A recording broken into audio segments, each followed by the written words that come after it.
Hello friends, मास online institute पे आपका स्वागत है।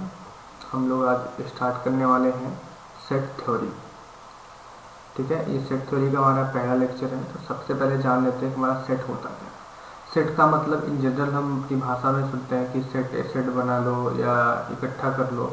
तो सेट का मतलब बेसिकली होता है कि किसी चीज़ को इकट्ठा करना, किसी को कलेक्ट करना। लेकिन कलेक्ट करने का मतलब ये नहीं कि आप किसी चीज़ को कैसे भी इकट्ठा कर लो, किसी के साथ किसी को भी इकट्ठा। जब आपसे बहुत सारे ऑब्जेक्ट को एक साथ मिलाकर दिया जाता है कि सारे ऑब्जेक्ट को इकट्ठा करने का पर्पज ये नहीं होता कि आप सबको इकट्ठा कर लेते हैं।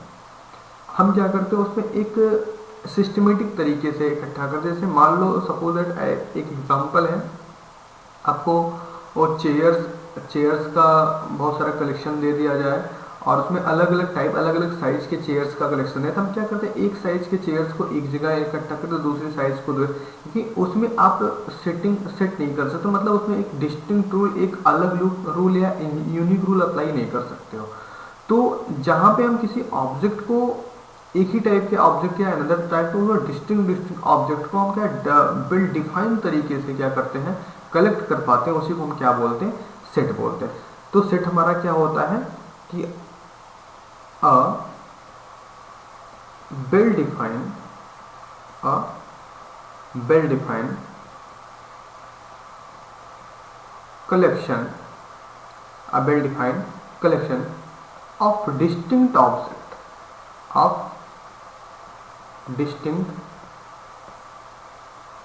objects is known as set. इसी को हम क्या बोलते हैं, सेट बोलते हैं। मतलब कि एक वेल डिफाइंड कलेक्शन जो कि डिस्टिंक्ट ऑब्जेक्ट्स का है, उसको हम क्या बोलते हैं, सेट बोलते हैं। वेल डिफाइंड का मतलब क्या है, जैसे यहाँ पे वर्ड आया क्या, वेल डिफाइंड, और एक वर्ड यहाँ पे आया डिस्टिंक्ट। दो आपके ऐसे वर्ड हैं जो आपकी पूरी सेट की डेफिनेशन को डिफाइन कर रहे हैं। वेल डिफाइंड का मतलब क्या होता है कि ये आपका वर्ड क्या है, वेल डिफाइंड। यहाँ से तो वेल डिफाइंड का वर्ड का मतलब क्या होता है, well defined.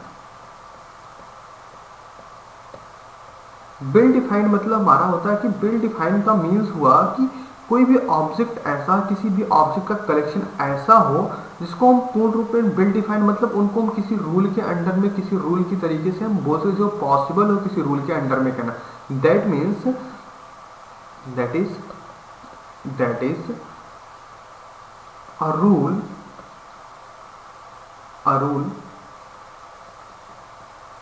which is possible to say।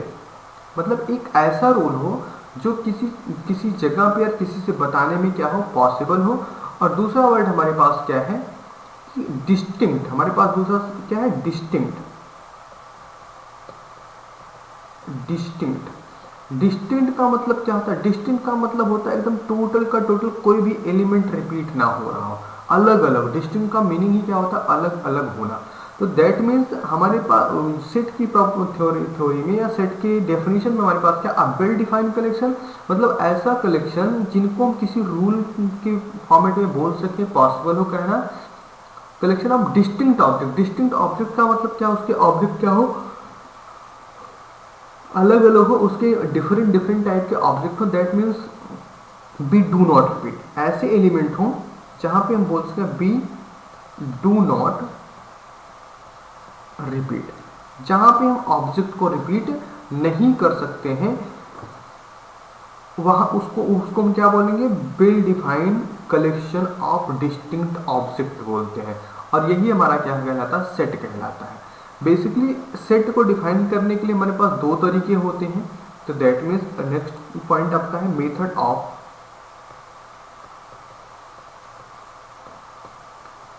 Of describing method of describing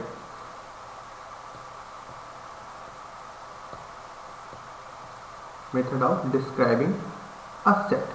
किसी सेट को डिस्क्राइब करना, किसी सेट को अगर हमको डिस्क्राइब करना होता है तो हमारे पास दो तरीके होते हैं। तो दो तरीके ऐसे हैं सेट को डिस्क्राइब कर। पहला हमारा सेट बिल्डर या रोस्टर बोलते हैं, कोई कोई रोस्टर पहले रखता है, कोई कोई सेट बिल्डर पहले रखता है। That means there are two method, there are two method, there are two method to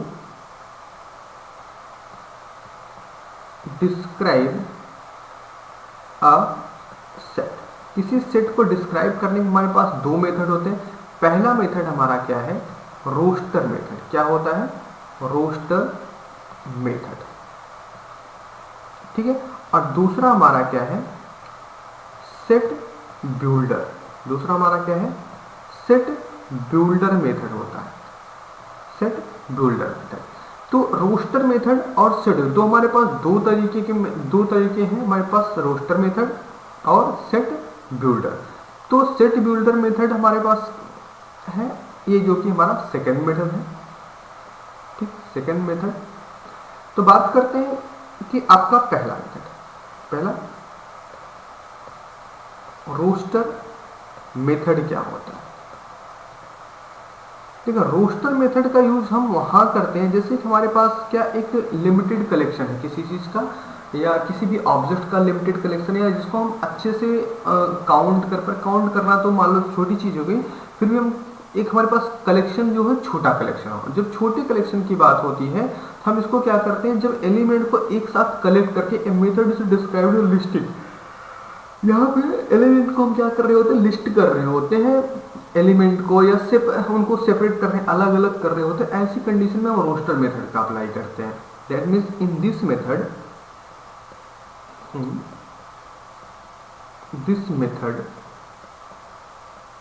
in this method a set is described, a set is described, a set is described by listing all its element, by listing all its elements. मतलब इसके सारे elements को जब हम listing कर लेते हैं, list के फॉर्मेट में बनाते हैं, उसी को हम क्या बोलते हैं, रोस्टर मेथड बोलते हैं। क्या बोलते हैं, रोस्टर मेथड बोलते हैं। जैसे एग्जांपल की अगर हम बात करें, एग्जांपल की बात करें तो एग्जांपल की बात करें, इफ मान लेते हैं हमारे पास कुछ ऐसी बात दी गई जहां पे कि लिखा जाए, पहला example, if a is set of odd natural number, set of odd natural numbers, set of all natural numbers less than 10। अब देखो यहाँ पे हमने क्या बताया, रोस्टर मेथड का अप्लाई कब करते हैं, जब हमारे पास ऐसी कंडीशंस हो जहाँ पे हमारे पास बहुत छोटा सा अमाउंट है, छोटा सा कलेक्शन ले रहा हो, वहां पे हम क्या करते हैं, रोस्टर मेथड का यूज करते हैं। अब क्या बोला गया, if A is the set of odd natural number less than 10, मतलब 10 से छोटे सभी नेचुरल नंबर के कलेक्शन को हमको क्या करना, सेट फॉर्म में करना है। दैट मीन्स यहाँ पे हमारे पास क्या हो जाएगा, लिखेंगे ए इज इक्वल टू, हम क्या अप्लाई करेंगे, करली ब्रैकेट अप्लाई करेंगे, और ऑड नेचुरल नंबर में कौन आएगा, 1 आएगा, 3 आएगा, 5 आएगा और 7 आएगा, अगला हमारा 9 आएगा। यही इतने डिजिट आपके आएंगे, और इसको करली ब्रैकेट में अगर हम लिख देंगे तो यही हमारा क्या हो गया, रोस्टर मेथड हो गया। तो रोस्टर मेथड हमारा क्या होता है, एक छोटे कलेक्शन के लिए, छोटे अगर हमारे पास कम एलिमेंट है, थोड़े एलिमेंट है, ऐसी कंडीशन में जब हमको क्या करना होता है, कलेक्ट करना होता है किसी को, तो हम वहां पे किसका, रोस्टर मेथड का अप्लाई करते हैं। क्लियर। अगली बात आती है हमारा सेट बिल्डर का। किसकी बात है, सेट बिल्डर। दूसरा हमारा क्या है, set builder, set builder method. Set builder में कंडीशन का, सेट बिल्डर का यूज हम तब करते हैं जब हमारे पास कलेक्शन क्या हो, ज्यादा हो। कलेक्शन ज्यादा होगा मतलब हम क्या बोल रहे हैं कि set of all natural number. अभी मैं यहाँ पे मैंने बोला कि अ set of the odd natural number less than 10 बोला था, लेकिन अभी हम बोलते हैं set of all natural number. तो ऑल नेचुरल नंबर में तो हमको पता है इनफाइनाइट होते हैं, लेकिन उनको अगर हम लिस्ट में इस तरह से लिखने की कोशिश करें तो डायरेक्टली नहीं लिख सकते।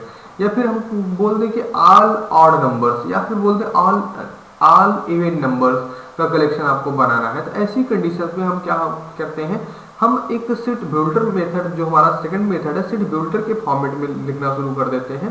तो that means set builder method हम किसको बोलते हैं, दैट मीन्स हमारा क्या हो गया, listing the element, listing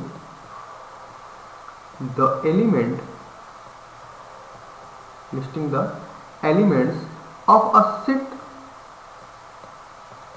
of a set, sometime difficult,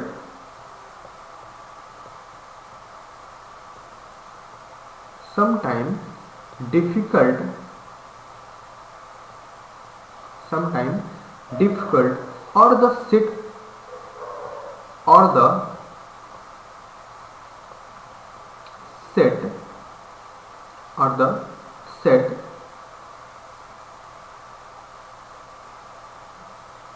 like as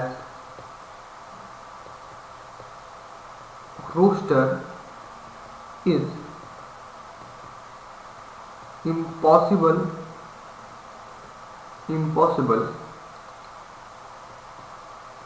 then we use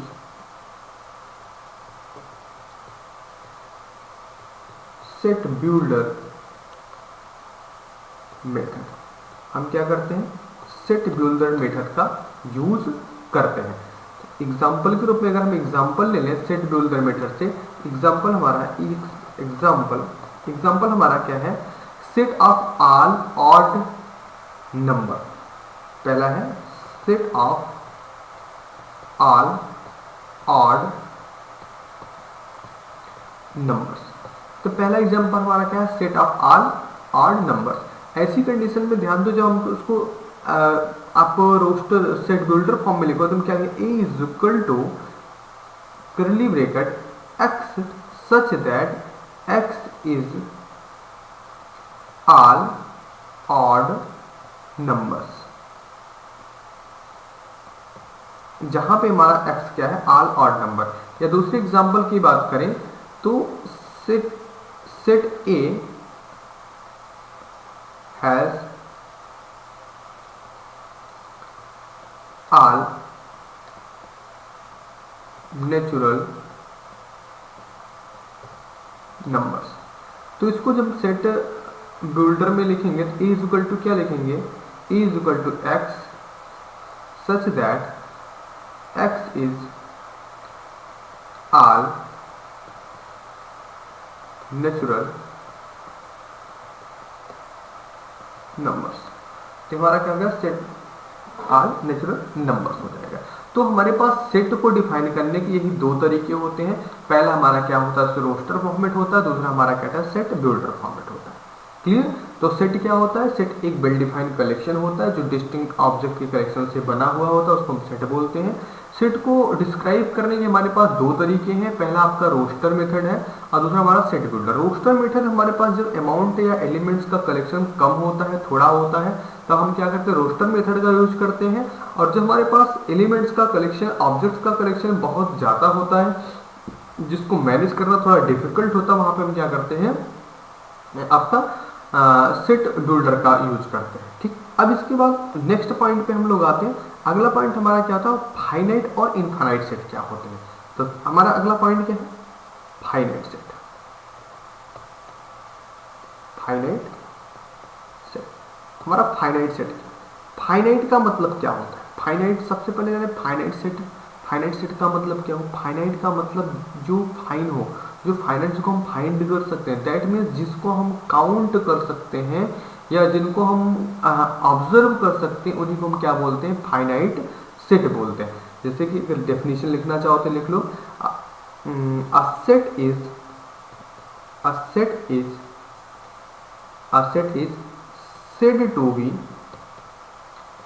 said to be finite set finite set if the number of it if the number of its element number of its elements is finite finite that means that is element can be counted element can be counted या हम element को क्या कर सकें count कर सकें या one by one observe कर सकते हैं वन बाई वन ऑब्जर्व या वन बाई वन हम इसको क्या कर सके ऑब्जर्व कर रहे हैं with the counting of with the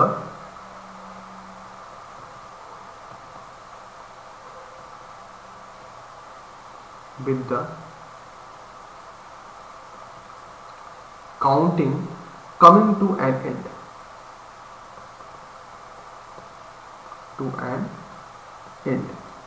मतलब क्या हुआ कि अगर हमारे पास जो फाइनाइट सेट होता है जिसको हम फाइनाइट बोलते हैं तो फाइनाइट सेट का मतलब होता है a set is said to be a set is said to be a finite set if the number of its element is finite अगर इसके एलिमेंट सब क्या हो जाए फाइनाइट हो जाए फाइनाइट का मीनिंग क्या होता है एलिमेंट कैन बी काउंटेड ऐसे एलिमेंट जिनको हम क्या कर सकते हैं काउंट कर सकते हैं वन बाई वन उनको क्या वन बाई वन काउंट कर सकते हैं observe with the counting coming to one and मतलब उनकी काउंटिंग एक एंड से दूसरे एंड तक पॉसिबल हो जैसे एग्जाम्पल की बात अगर हम करें तो अगर हम एग्जाम्पल लेते हैं एग्जाम्पल में अगर हम लिखें जैसे कि आप बोल सकते हो a set of letter of English alphabet ना a set of letter in English alphabet में कितने होते हैं 26 होते हैं सबको बहुत अच्छे से मालूम है तो अगर पहले एग्जाम्पल की बात करें तो अ set of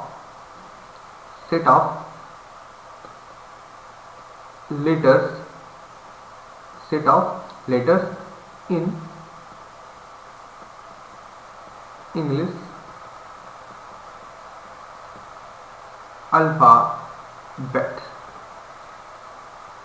alphabet is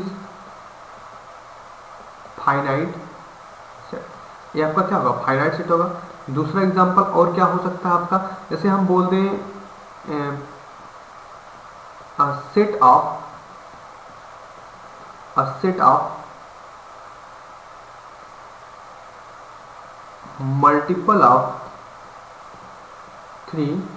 multiple of three less than 300 इसको भी हम काउंट कर सकते हैं दैट मीन्स फाइनाइट सेट वे होते हैं जिनको हम आसानी से काउंट कर सकें ऑब्जर्व कर सकें उन्हीं को हम क्या बोलते हैं फाइनाइट सेट बोलते हैं क्लियर नेक्स्ट टॉपिक हमारा क्या होगा अगला होगा इनफाइनाइट सेट क्या होगा इनफाइनाइट सेट अगला पॉइंट क्या है इनफाइनाइट सेट तो इनफाइनाइट सेट क्या होता है तो सेम कंडीशन अगर हमारा फाइनाइट सेट है a set is said to be finite set if the number of its element is finite that means इनको हम काउंट कर सकते हैं दैट मीन्स इनफाइनाइट का मतलब क्या था ऐसे सेट जिसको हम काउंट नहीं कर सकते दैट मीन्स क्या बन जाएगा a set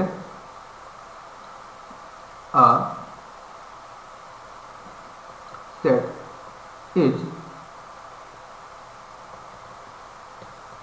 set to be infinite if the number of its element is infinite that means that is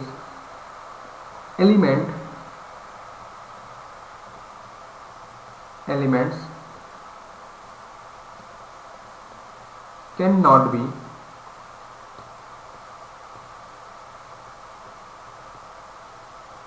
counted that means जब हम एलिमेंट्स को आसानी से काउंट नहीं कर सकते हैं उनको आसानी से ऑब्जर्व नहीं कर सकते कितना है कहाँ तक है, तो ऐसी कंडीशन में हम क्या बोलते हैं, उसको इनफाइनाइट सेट बोलते हैं। मतलब जिसको 1 by 1 ऑब्जर्व नहीं किया जा सकता काउंटिंग एट इन तक। क्लियर।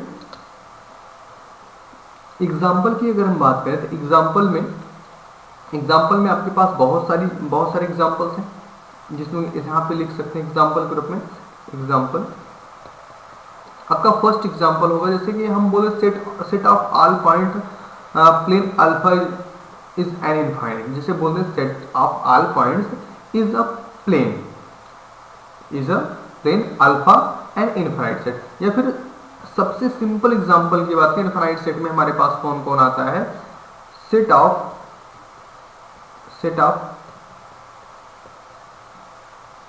नेचुरल नंबर, दूसरा आपका सेट ऑफ रेशनल नंबर्स। इस तरह आपका नेचुरल आपका इंटीजर भी होगा, रियल नंबर भी होगा आपका।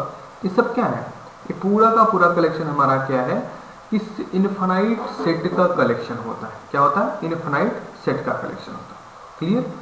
इनफाइनाइट सेट और फाइनाइट सेट समझ में आ गया आपका। इनफाइनाइट सेट और फाइनाइट सेट क्या होता है, ऐसा सेट जहां पे हम सारे एलिमेंट को या उनके एलिमेंट को 1 to 1 स्टेप बाय स्टेप हम काउंट कर सकते हैं, और हमारा क्या होता है, फाइनाइट सेट होता है। और उसके बाद हमारा क्या था, infinite set a set to be infinite if the number of its element is infinite. अगर इसके एलिमेंट क्या होते हैं, इनफाइनाइट हो जाते हैं, उनको हम क्या बोलते हैं, इनफाइनाइट। इनमें जैसे set of natural number, whole number, बहुत सारे एग्जांपल्स आपके पास हैं, हम बचपन से पढ़ते आ रहे हैं। अगला पॉइंट हमारा आता है, अगर अगले पॉइंट पे ध्यान दिया था, अगला हमारा क्या था, नल सेट। क्या होता है, नल सेट। अगला हमारा क्या है, नल सेट। नल सेट क्या होता है, ऐसा सेट जहां पे कोई भी एलिमेंट ना हो, जहां पर कोई भी एलिमेंट ना हो लेकिन वो सेट हो, डिफाइन हो, उसको हम क्या बोलते हैं, नल सेट बोलते हैं। दैट मीन्स अगर हम लिखें, a set having no element, a set having no element is known as null set। ऐसा सेट जहां पे हमारे पास कोई भी एलिमेंट ना हो, एक भी एलिमेंट वहां पे ना आ रहा हो, उसको हम क्या बोलते हैं, नल सेट बोलते हैं। नल सेट के और भी कई नाम है, जैसे इसको हम बोलते हैं आर वाइड सेट भी बोलते हैं। क्या बोलते हैं, वाइड सेट बोलते हैं। या कोई इसको बोलता है इम्पटी सेट बोलता है, कोई क्या बोलता है, इम्पटी सेट बोलता है। या फिर इम्पटी सेट, जहां तक इतना सा नाम इसका, नल है, वाइड है, इम्पटी सेट है, ये इनके अलग अलग नाम से जाना जाता है इनको। तो नल सेट का मतलब होता है ऐसा सेट जिसके पास कोई भी एलिमेंट ना हो, उसको नल सेट या वाइड सेट या फिर इम्पटी सेट कहते हैं। It is denoted by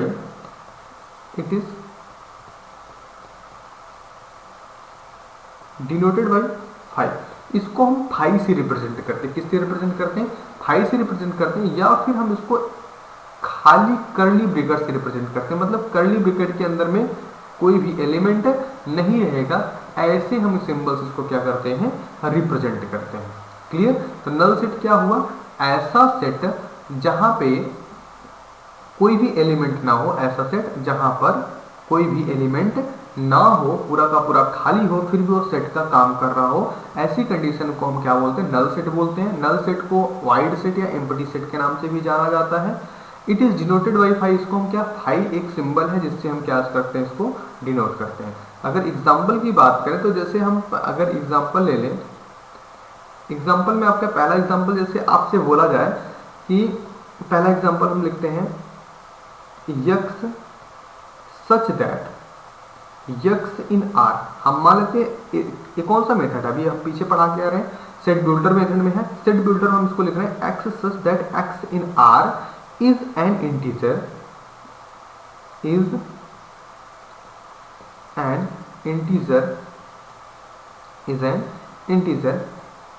and x square is equal to 2। x square is equal to 2।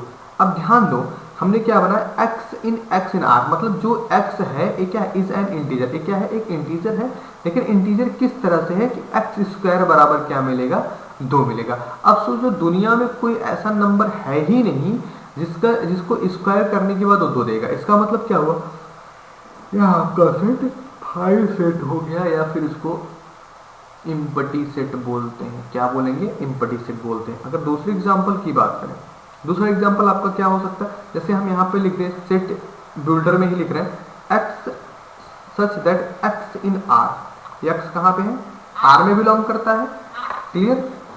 जब हमारा एक्स आर में बिलोंग कर रहा है तो ऐसी कंडीशन में हम इसको क्या लिखें, कुछ ऐसा लिखें, एंड एक्स के बारे में लिखें, and x square plus 1 is equal to 0, x square plus 1 is equal to 0। अब ध्यान दो यहाँ पे, क्या ऐसा कंडीशन कभी पॉसिबल है कि यक्स एक ऐसा एलिमेंट हो जो कि कहाँ से, रियल नंबर से हो, और यक्स स्क्वायर में 1 ऐड कर दो और क्या मिल जाए, 0 मिल जाए। देखो ये क्या है, इसका पावर क्या है, 2 है, दैट मीन्स ये क्या है, एक इवन पावर का एलिमेंट है। इवन की पावर के एलिमेंट में आप चाहे नेगेटिव रखो चाहे पॉजिटिव रखो, हमेशा क्या देगा, वो पॉजिटिव देगा।